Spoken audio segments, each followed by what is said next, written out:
Hello friends, আসসালামু আলাইকুম। আজকের রেসিপিতে স্বাগতম জানাচ্ছি। আজকে একটি রেসিপি নিয়ে চলে আসলাম, নতুন রাঁধুনিদের কাজে আসবে। তো ছোলা আমরা কম বেশি সবাই পারি তৈরি করতে, তবে আজকে যেভাবে তৈরি করব এভাবে তৈরি করলে সবাই পছন্দ করবেন, নতুন রাঁধুনিদের কাজে আসবে। প্রথমে একটি প্যানের মধ্যে 4 থেকে 5 টেবিল চামচ তেল দিয়ে এখানে আধা কাপ পেঁয়াজ কুচি, কাঁচামরিচ কুচি, তেজপাতা, এলাচ দিয়ে একটু ভেজে নিয়েছি। আদা বাটা, রসুন বাটা হাফ চামচ করে দিয়েছি।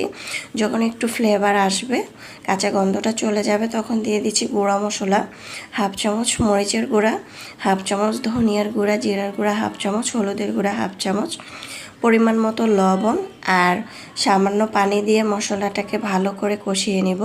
মশলা যত কষাবেন তরকারি খেতে তত বেশি ভালো লাগবে।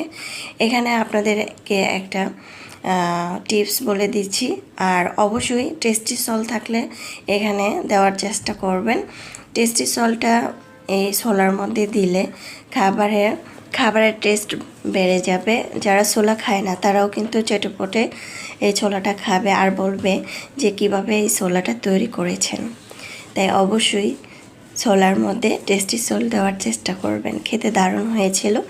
এখন টমেটোটা দিয়ে দিলাম, টমেটোটা কষিয়ে নিয়েছি আর দিয়ে দিচ্ছি আলু ছোটো ছোটো করে কেটে নিয়েছি। আপনারা চাইলে সিদ্ধ আলুটা ভেঙে দিতে পারেন, তবে আমি আলুটাকে একটু ছোটো করে মোটা করে কেটেছি।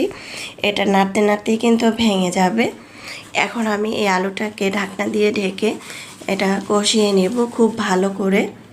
যখন কষানো হয়ে যাবে এরকম, তখন দিয়ে দিচ্ছি আগে থেকে সিদ্ধ করা বুটগুলো দিয়ে খুব ভালো করে রান্না করে নেব। আর অনেক সময় দেখবেন বুট ভেজাতে আমরা ভুলে যাই, তাহলে যদি ভুলে যাই তাহলে কিন্তু সিদ্ধ করার সময় একটু খাবার সোডা দিয়ে দিলেই কিন্তু তাড়াতাড়ি বুটটা সিদ্ধ হয়ে যাবে।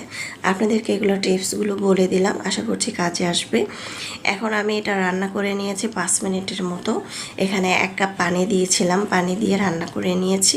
রান্নাটা কমপ্লিট। ধনেপাতা দিয়ে এটাকে উঠিয়ে বাটিতে পরিবেশন করে নিয়েছি। আল্লাহ হাফেজ।